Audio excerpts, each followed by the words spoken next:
Sanibonani, namhlanje sibheka ukubhala ke kwa grade 1 ukuhlanganisa ukuthi ke ingane sisiza kanjani emakhaya njengoba zingayi esikoleni. Balekile ukuthi usuku nosuku ingane uyifundise noma into eyodwa ke nje. Okuningi kuzokubona nje emva kwale video encane.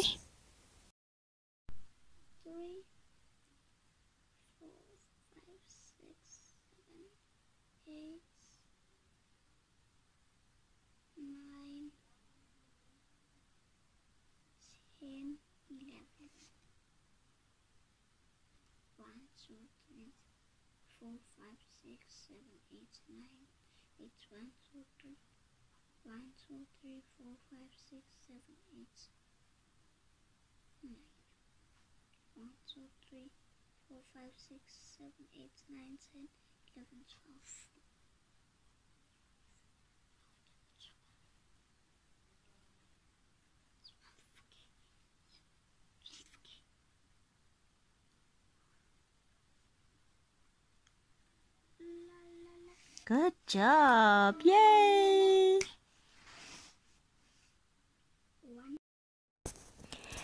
Kanti ungakwazi ukuzenzela lezi zinto noma ubhale ephepheni noma usebenzise umsizi awudingi ukuthi uzobhale kule zinto ezisetshenzisiwe kule video.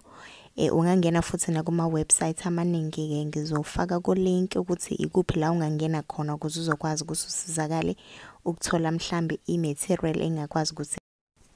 Kanti ke kubalekile ukuthi ingane uyisize uhlale nje nayo uyifundise okubalekile yazi impawu zokuhlanganisa ukuthi zihluka kanjani kwezinye impawu futhi ukhulume nje nengane ngesiZulu noma ngabe okunye kuyahluleke ukuthi uzame ukuthi uchaze ke ngalo ulimi lwethu ngoba ingane ibamba kalula mangabe kukhulunywa nayo ngolimi lasekhaya futhi ube nesineke nje ngoba ingane suke engayazi leyo nto sokubalekile ukuthi sisize ingane zethu ukuze zingaze ziphele imiqondo eraste izisibuyele esikoleni zibe seyikhohliwe ukuthi kwenzakalani.